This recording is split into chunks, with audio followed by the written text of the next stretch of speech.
आदरणीय प्रोफेसर सुषमा सिंघवी जी पधारी हैं। मैं सर्वप्रथम उनके माल्यार्पण, शॉल समर्पण और किट भेंट करके स्वागत करने के लिए मैं निवेदन कर रहा हूं। हमारे बीच में विद्यमान श्रीमती रूपल जैन और डॉक्टर रंजना जैन से कि दोनों जन आकर के आपका स्वागत है।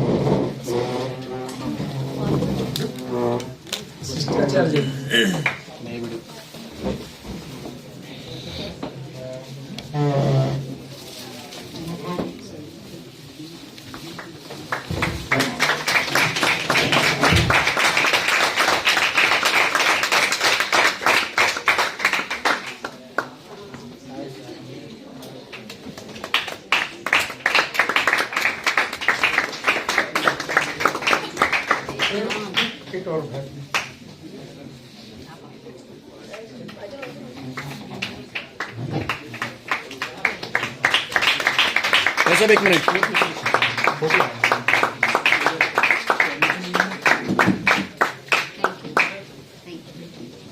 अरे हाँ, ये अभी दोनों का रह गया, उनका भी हमने मंगवाया है क्योंकि समापन समारोह में आप लोग होंगे नहीं, इसलिए आप लोगों के मोमेंटो आपके साथ। मैं निवेदन करना चाहता हूँ परमादरणीय प्रोफेसर दामोदर शास्त्री जी से कि आपको भी हमारा यह मोमेंटो मंगवाया है।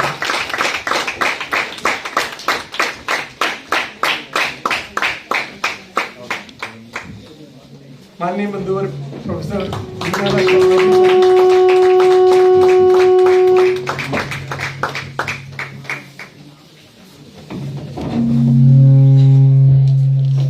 प्लीज मंगलाचरण के लिए उपस्थित हो।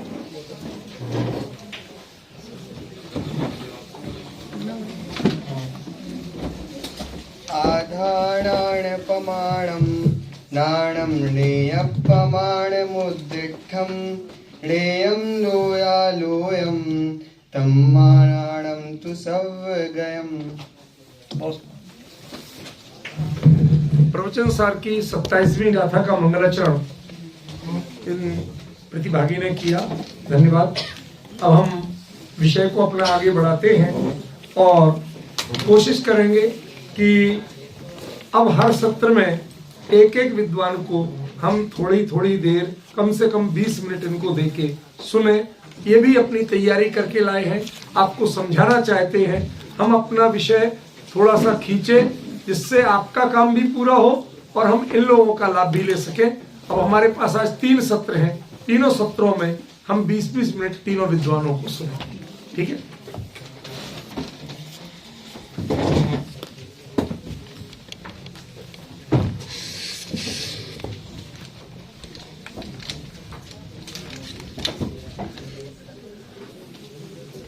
दीदी मिल जो तो होकर बना दिया गया।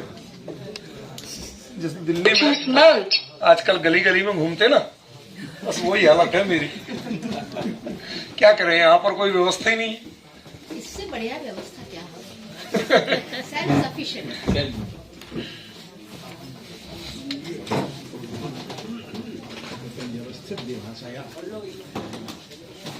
कितने सूत्र हुए थे? 22 हो गया था नहीं, 22 में होना। आगे मत दौड़ो।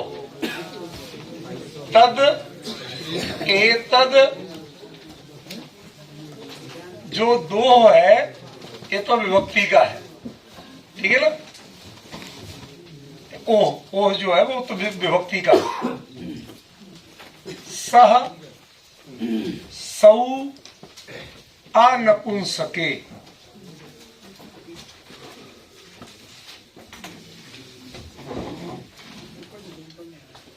तद और एतद शब्दों से, तद माने वह, एतद माने यह। तद और एतद शब्दों से, ये जो ओ है ना, ये तो उसके द्वितीय एक वचन का, उसका द्विवचन का रूप है, षष्ठी द्विवचन का, ठीक है ना। बल्कि एक्चुअली पंचमी द्विवचन है, नहीं षष्ठी होगा, षष्ठी है, षष्ठी द्विवचन का रूप है। इसके बाद है सह, ये प्रथमा एक वचन का रूप है, ये सप्तमी एक वचन का रूप है, ये भी सप्तमी एक वचन का रूप है। ये लेकिन प्रथमा एक वचन का प्रत्यय है सु।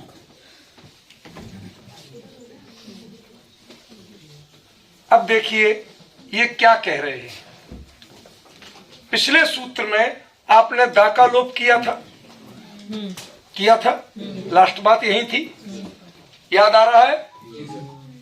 तो इत्थयोः तलोपः पढ़ा था ना, तो इत्थयोः तलोपः, ठीक है ना। किसके? एतद के ता का लोप आपने इत्थ और तो डबल तो इनके आने पर किया था, ठीक है। तो अनुवृत्ति वहीं से है, ठीक है ना। अब उसी ता को, जिस ता का लोप करने चले थे, उसी ता को ये क्या करेंगे? सा आदेश करेंगे, पूरे शब्द को नहीं। अब ध्यान रखना, तद माने ता और एतद माने एत, इतना ही है। संस्कृत में तो इसके साथ हलंत शब्द भी जुड़ा हुआ, वो वर्ण भी जुड़ा हुआ है ता, लेकिन प्राकृत में कितना है? ता और एत, ठीक है। और ये स्वर सहित ता को ही आदेश कर रहे हैं, ठीक है। ये क्या करेंगे? ता को डायरेक्ट सो और एत को एसो। अनपुंसके, नपुंसक लिंग में नहीं करेंगे, माने स्त्रीलिंग और पुल्लिंग में करेंगे, ठीक है। ये जो ओ है ये तो पुल्लिंग का है, सा और ऐसा ये स्त्रीलिंग का है। इसमें जो आ दिख रहा है टाप का रूप जैसा रूप, ये क्या है? स्त्रीलिंग है, माने ऐसा वह लड़की, ऐसा यह लड़की, सो वह लड़का, ऐसो यह लड़का, ठीक है। ऐसे समझिए, ठीक। तो इनके जो ये आदेश हुआ, ये इस पूरे ता को हुआ। चूंकि अकेले ता को हुआ स्वर सहित, ए बच गया तो इसमें ऐसो हो गया, ऐसा हो गया, और इसमें अकेले ही ता था तो पूरे को ही हो गया, तो सो और सा हो गया। विजय जी कुछ दुविधा है? नहीं, हाँ देखिए अच्छी तरह देखिए।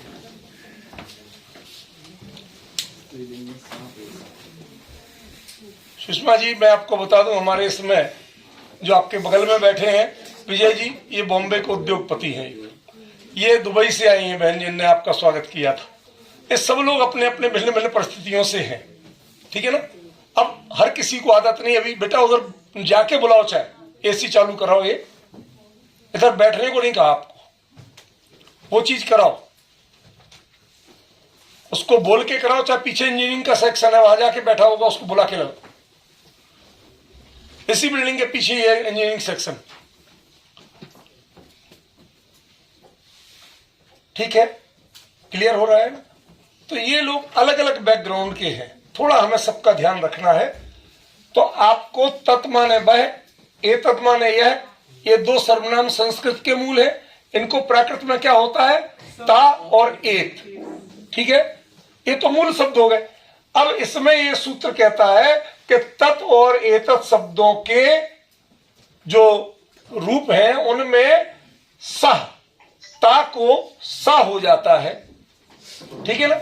सौ प्रथमा एक वचन में अनपुंसके, नपुंसक लिंग का प्रयोग नहीं हो तो इसका तत् का सो बन गया पुल्लिंग में, एतत् का एसो बन गया पुल्लिंग में, स्त्रीलिंग में तत् का सा बन गया और पुल्लिंग में वो एतत् का ऐसा बन गया, ठीक है। क्लियर हुआ? चलो आगे बढ़ते हैं।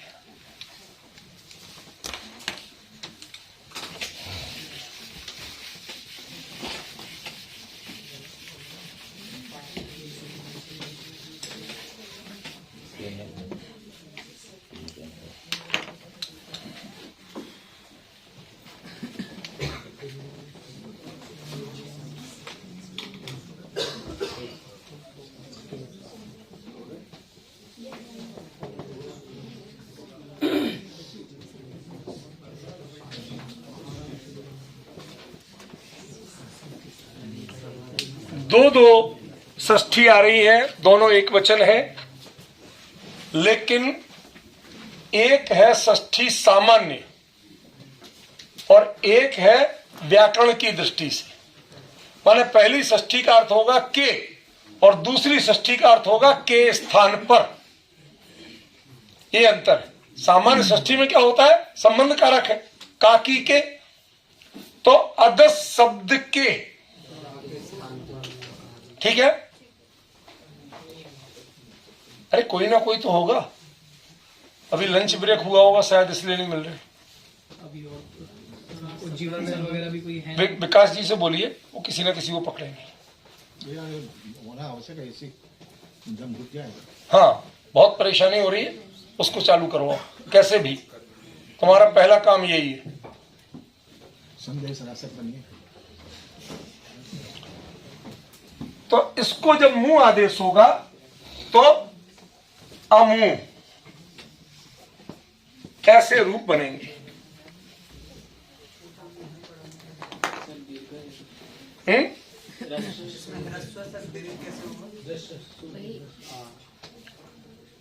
इसमें सु भी तो आएगी बाद में, और सु के प्रभाव से पूर्व स्वर दीर्घ हुआ कि नहीं हुआ? बनाया आपने पहले, ऐसे होगा और कैसे होगा भाई? इन्होंने तो ह्रस्व किया, उसके बाद सु का लोप होगा, उसके प्रभाव से पूर्व स्वर दीर्घ होगा, ऐसे होगा।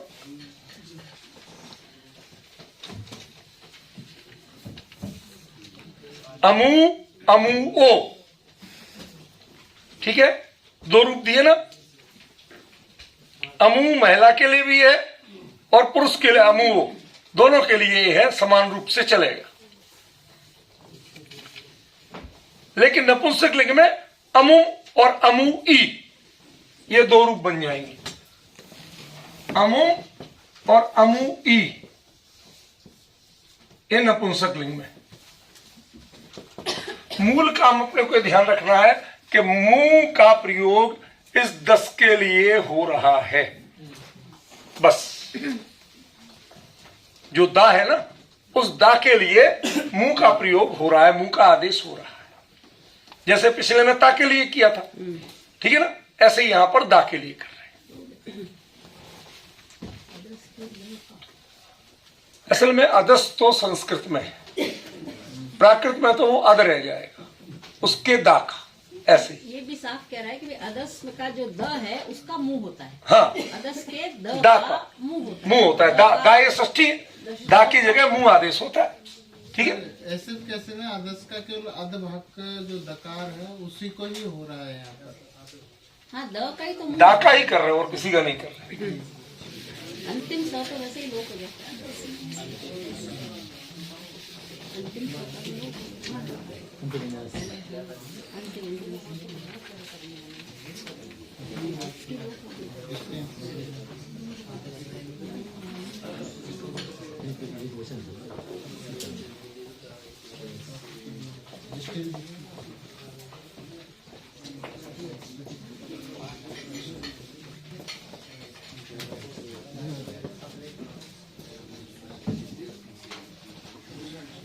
कोई बताएगा?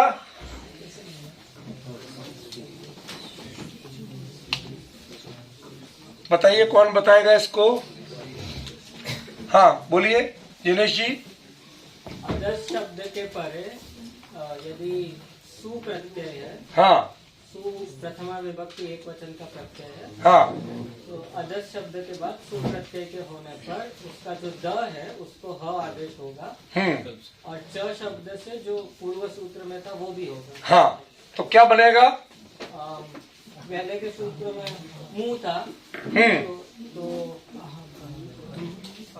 अह और अमु।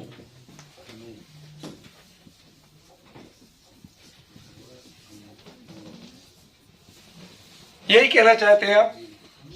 क्लियर है? नहीं, अब आपने जो कहा वही मैंने लिख दिया, ठीक है ना। अब आप देखिए इसमें दिया क्या है। तीनों लिंगों का है, इन्होंने कोई लिंग भेद नहीं किया।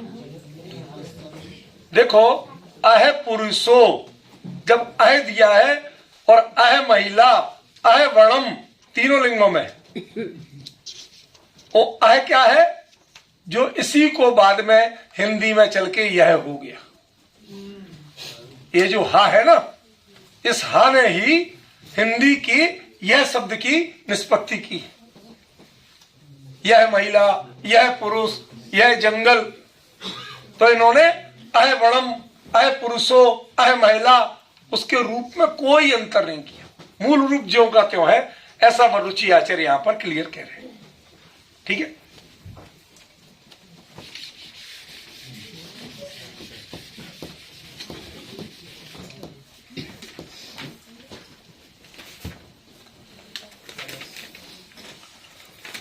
पदस्य, यह अधिकार सूत्र है।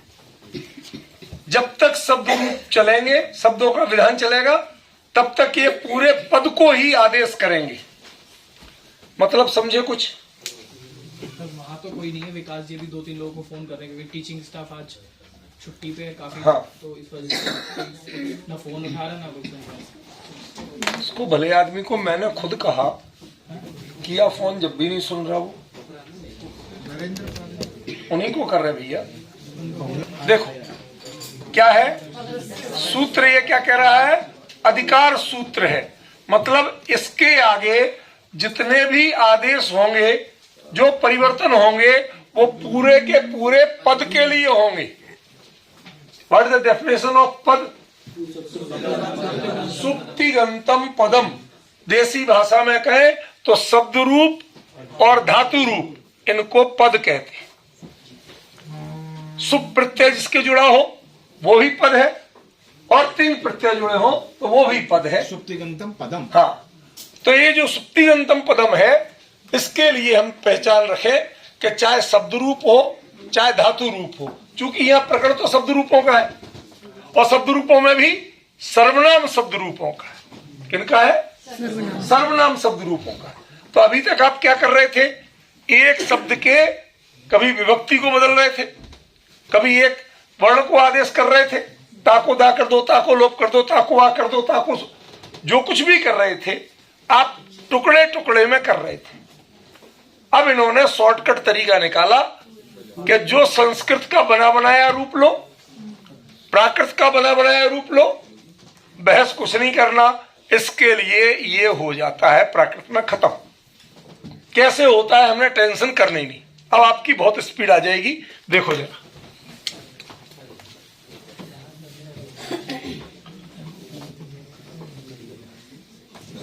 युष्मदः तुमम, युष्मद के लिए क्या होगा प्राकृत में? तुमम आदेश होगा, सीधी बात। ठीक है ना?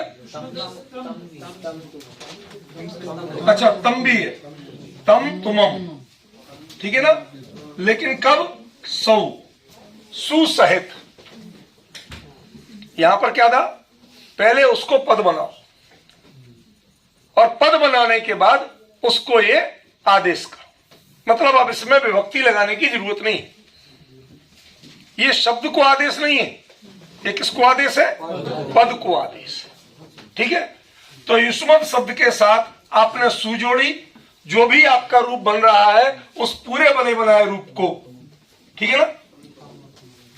जैसे आप संस्कृत में तुम, युवाम, यूयम ऐसे बनाते ना, लेकिन सौ में तो सु परे होगा तो तुम ही बनेगा। तो जो आप तुम बनाते हो, एक्चुअली इस तुम के लिए एक आदेश है तम और दूसरा आदेश है तुमम। दैट्स इट, और कुछ नहीं करना। ये रिमोट चालू नहीं हो रहा भैया, इसको चालू करो।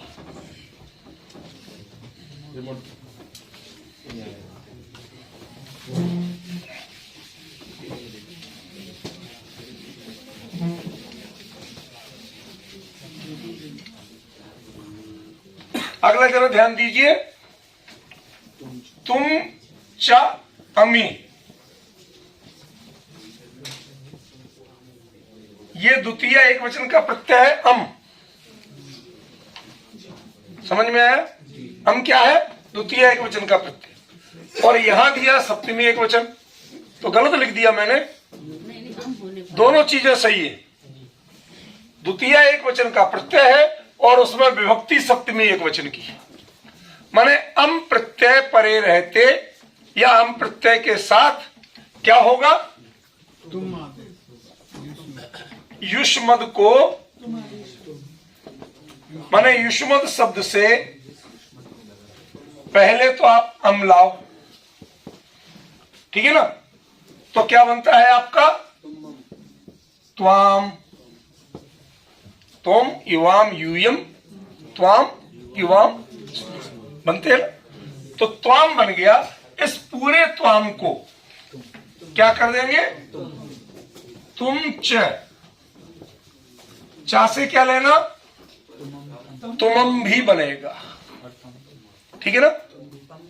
तम तुमम भी बनेगा, लेकिन मुख्य रूप से इन्होंने क्या कर दिया? हाईलाइट तुम, ठीक है? लेकिन ये तुम में मां पूरा नहीं है, अनुस्वार है।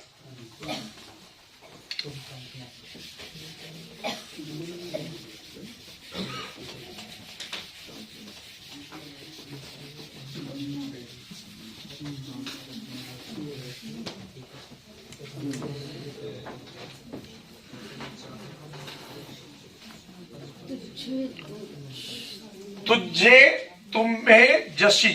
अब इसमें युष्मदः लिखा रहने दो जब तक ये चल रहे हैं। युष्मदः, तुझे, तुम्हें, जशी।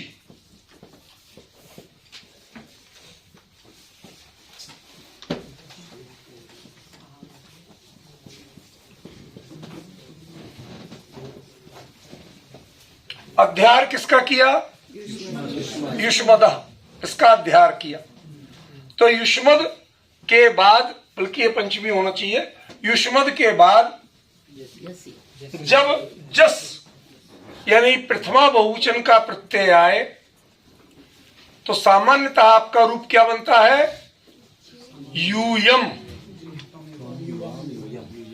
बनाते ना? तुम युवाम यूयम बनाते हैं। इस यूयम को टेक्निकली इन्हें सॉर्ट करना था, तो ये सब बार बार के झंझट नहीं करके यूएम की जगह ये आदेश होता है ऐसा। जब आपने कह दिया था पद को करना, तो शब्द क्यों कर रहे हैं? ठीक है ना? तो उसके लिए यूएम के लिए कौन से आदेश होंगे? तुझे और तुम्हें, ठीक है? इसका अर्थ होगा तुम सब, क्या होगा?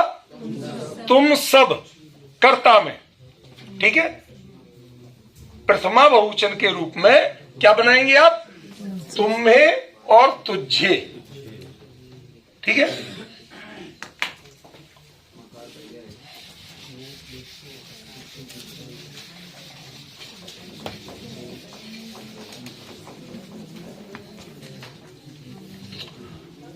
वो चा शशि,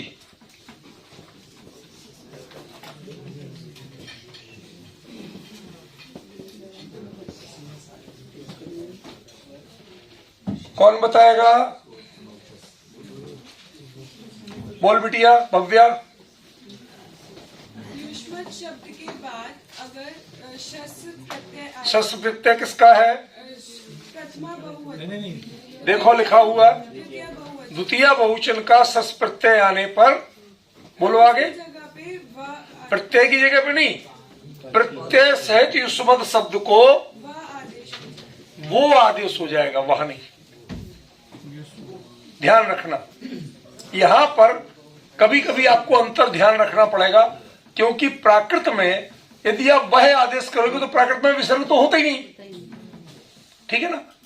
ये युष्मान वह, जो संस्कृत में वह चलता था ना, ये उसका रूप है। न और वह हमारे लिए, तुम्हारे लिए, इनके लिए जो चलता था उनकी जगह है ये, ठीक है? क्लियर? एक आदेश है, इसमें कुछ वो नहीं है कैसे बना कैसे बना, कुछ नहीं, बस ये होता है। लेकिन साथ में ध्यान रखना, चा माने एक बार ये होगा तो दूसरी बार दूसरा भी अनिवार्य रूप से होगा, ठीक है ना? क्लियर?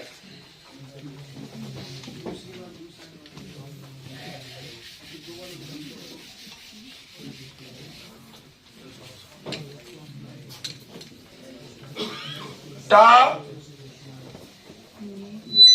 गसी नहीं गी, टा गी यो, ये तो इसी का रूप हो गया ग्यो। ये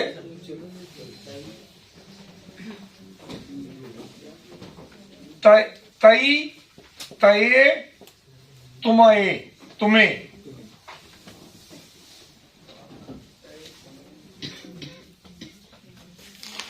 चार रूप बना दिए। कौन कौन से, किसमें बनाए? तृतीया और सप्तमी में। तृतीया एक वचन, सप्तमी एक वचन, क्योंकि टा है तृतीया एक वचन का प्रत्यय, गी है सप्तमी एक वचन का प्रत्यय। ठीक है, तो तृतीया एक वचन और सप्तमी एक वचन में युष्मद शब्द के क्या रूप बनेंगे? तई तये तुम्हें तुम्हें। ठीक है, सुभाष जी क्लियर हो रहा है ना, दिख रहा है? सीधा सीधा समझ लो कि जिसको आप त्वम युवाम यूयम, त्वाम युवाम युष्मान, त्वया, एक तो है त्वया और सप्तमी में त्वयि, इन दो के स्थान पर ये चार आदेश हो रहे हैं। क्योंकि पदस्य पहले कह चुके अधिकार सूत्र कि पूरे पद को आदेश करेंगे, हम किसी पार्ट को नहीं करेंगे। तो पद तो बने बनाए यही है, ठीक है ना? तो इनको ये आदेश होंगे, इसमें और कोई डॉक्टरी नहीं करनी। जैसे पिछले सूत्र में 7 बाय मतलब 7वीं विभक्ति लिखते थे इनको, जो ये प्रत्यय थे टा को तृतीया ही लिखते थे। 6/2 लिखा था जैसे आपने इस बार। अब आपको छोटी मोटी चीजें तो याद रखना सीखना पड़ेंगी, इस तरह डिस्टर्ब करने से काम नहीं चलेगा। षष्ठी में भी यही रूप बनता है और सप्तमी में भी यही रूप बनता है। अब ये पंचमी तृतीया चतुर्थी पंचमी के द्विवचन में एक रूप बनते, चतुर्थी और पंचमी के बहुवचन में एक रूप बनते। अब ये मैं आपको हर चीज नहीं याद करा सकता, पहचान बता सकता हूं, ठीक है ना? आप इसको सप्तमी का कह सकते हैं, सप्तमी में भी यही रूप बनेगा। लेकिन मुद्दे की बात यह है कि युष्मद शब्द से यदि ये परे आएंगे तो भी इनके साथ ही पूरे इनको आदेश होगा। मुद्दे की बात यह है कि इन दो को आदेश होना है, इन और इनके पूरा बना हुआ रूप जो है उसको पद को आदेश होगा। हमें इनकी ज्यादा वैल्यू क्यों खत्म हो गई? ये हमें पहचान के लिए, पहचान हमने कर ली, उसके बाद जो बने हुए रूप हैं इनको आदेश करेंगे, फिर हम ना इन पे ध्यान देंगे ना इन पे ध्यान देंगे, ठीक है?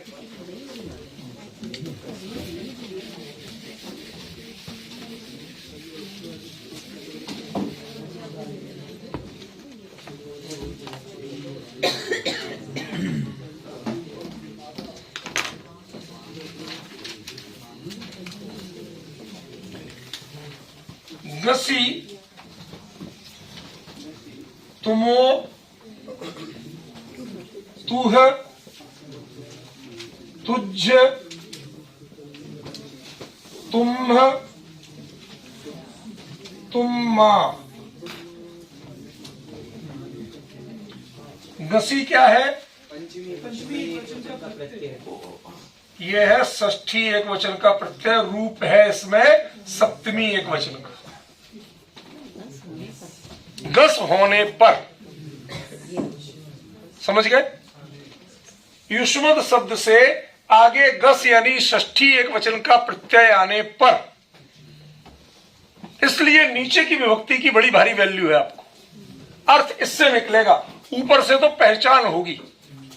सूत्र का अर्थ ऊपर की विभक्ति से नहीं निकलेगा, नीचे से निकलेगा, ठीक है? युष्मद शब्द से सब षष्ठी एक वचन का गस प्रत्यय आने पर पूरे जो बना हुआ शब्द आप जो तस्य करते थे, तस्य को प्राकृत में क्या होगा? ये सारे आदेश हो जाएंगे। तुम्मा में तुम तक ही रखना, जो आगे डंडा और विसर्ग है वो गिल्ली डंडा है, उनको खेलने देना, ठीक है ना? उनको ज्यादा यहाँ चिंता मत करना। आदेश में क्या है? तुमो, तुह, तुझ, तुम और तुम। ठीक है, ये 5 आदेश किसको होंगे? तस्य को। ठीक है ना? नहीं सॉरी, एक मिनट मैं तस्य लिख गया। तब के स्थान।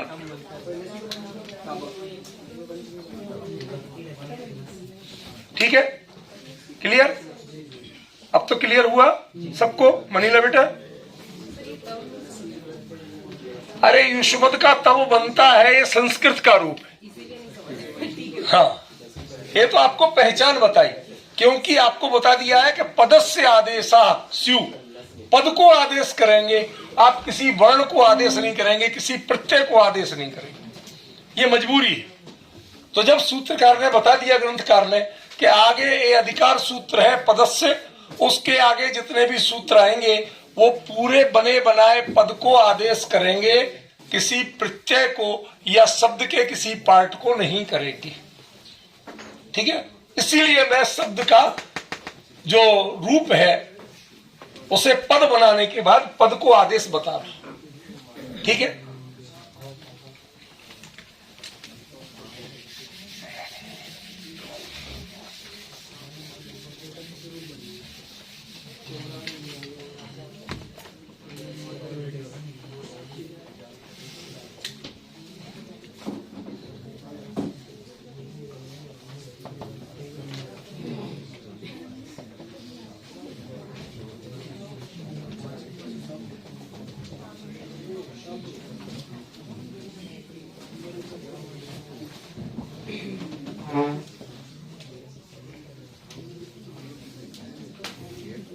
ये नहीं था, 2 सूत्र रह गए।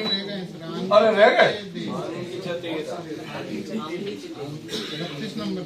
कोई बात नहीं, पढ़ा लिखा देते हैं। आंगी चा ते दे। अब ये आंगी क्या है? ये एक्चुअली है आमी।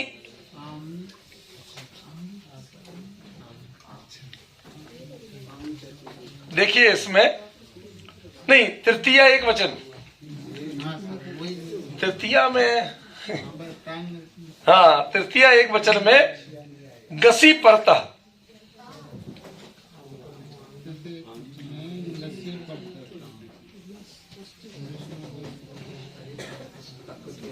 एक्चुअली क्या है, वो जो टा है ना, टा प्रत्यय है, उसको आंग प्रत्यय भी कहते हैं, ध्यान रखिए, इसलिए वो आंग का कह दिया। तो टा कहिए या आंग कहिए, एक ही बात। ये समस्या आपने बता दी कि टा को ये आंग भी कहते हैं। टा जो तृतीय एक वचन का प्रत्यय है उसको ये आंग भी कहते हैं। नहीं, वो कहा जाता है, पाणिनि में भी कहा जाता है जी। त्वया में आ अंत में रहता है, हाँ, इसलिए वो अंग आ वाला। तो इसमें जो त्वया है, त्वया को ये 2 आदेश होंगे, ते और दे। ठीक है ना? युष्मद शब्द के परे टा प्रत्यय तृतीया एक वचन का आने पर उसकी जगह ते और दे आदेश भी होंगे। सच्चाई ये है कि जो टा है, टा में जो आ है, टो को तो चुटू से निकल गया टो, अब जो आ बचा उसको आंग भी कहते हैं, ये आशय है, और कोई बात नहीं है। तो इसलिए 2 नाम से या तो टा कहिए या फिर आ कहिए।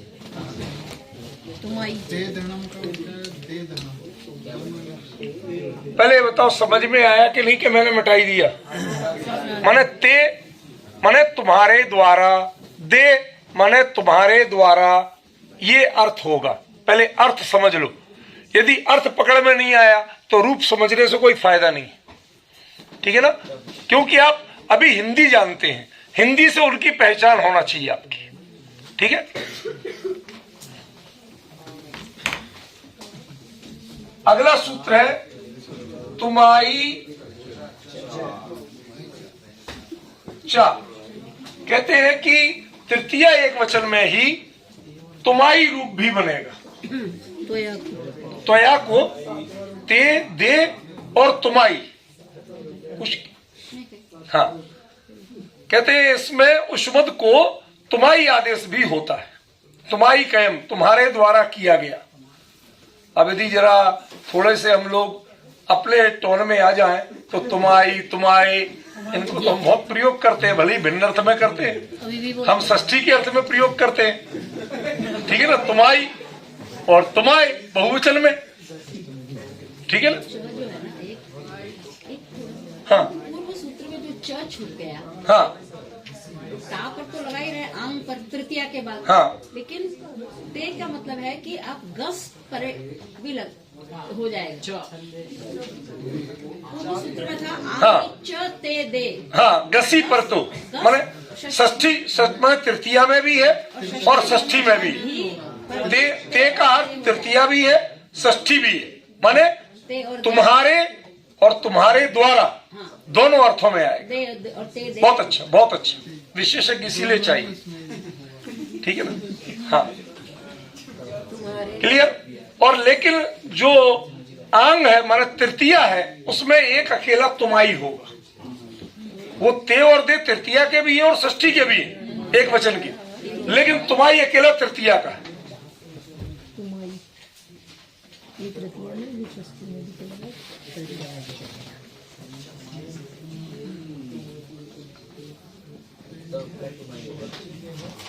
तुझे ही, तुम्हें ही, तुम में ही, भिसी, भिसी प्रत्यय, भिस प्रत्यय किसका है? तृतीया बहुवचन, और यहां पर है सप्तमी एक वचन। भिसी परे, भिस प्रत्यय परे रहने पर युष्मत शब्द को भिस प्रत्यय सहित क्या होगा? तुझे ही, तुझे ही, तुम्हें ही, तुम में ही, ये तीन आदेश होंगे।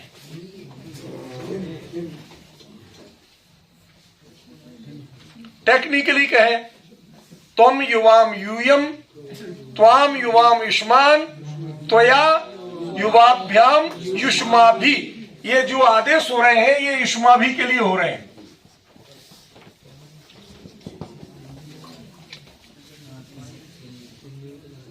ठीक है। चंद्रभूषण जी एक बार सुबह चक्कर मार जाया करो भैया, हमारा संडे को भी चलेगा, प्लीज थोड़ी सी मेहरबानी करो। लोग बहुत परेशान हो रहे हैं बहुत देर से, क्योंकि इतने लोग बैठते हैं।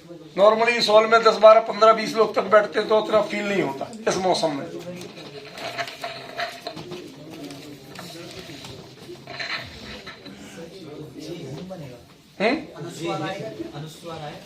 हाँ, सब में लिखा है, इसमें भी लिखा है, वो थोड़ा सा स्पीडली लिखने से अंतर रह गया और कुछ नहीं है। कोई बात नहीं, हटा वटा नहीं दिया, छोटे मोटे बेटा एरर रह जाते हैं। प्रूफ करेक्शन कितने करो, प्रूफ करेक्शन और झाड़ू लगाना एक जैसा काम है। आप 100 बार झाड़ू लगा लो, कुछ ना कुछ कचरा निकल आएगा, और जितने करेक्शन करोगे कुछ ना कुछ गलती निकल आएगी, ठीक है ना। हम बहुत मेहनत करते हैं, पहले सब कर लेते हैं, लिखते ही बहुत सावधानी से है, फिर करेक्शन कर लेंगे, सब कुछ करा देंगे, फिर मैं जानबूझ के अपने से नहीं देखता हूँ। क्यों? आदत पड़ जाती है कि अपन तो सही पढ़ जाते हैं, पढ़ने की आदत, तो वो फिर बाद में मैं दूसरे से दिखाता हूँ। तो ये कई बार रात रात पढ़ती है, क्योंकि समय देना है प्रेस में, तो ऐसे करके होता है, पता चलता है क्या गलत है क्या सही है। अब तो ये मेहनत कर करके मेरे साथ लग लग के ये भी आधी संपादक तो हो ही गई। चलो, नहीं, ये सिखाना बहुत जरूरी है। आज हमारे लोग विद्वान हो जाते हैं, संपादक नहीं हो पाते हैं, बहुत सही बात है। और ये बड़ी भारी कमी है। प्रकाशन सब गलत जाए, प्रकाशन में यदि गलत जा रहा है तो फिर फायदा क्या है? लोग वही पढ़ेंगे, इसलिए जरूरी है। ठीक है।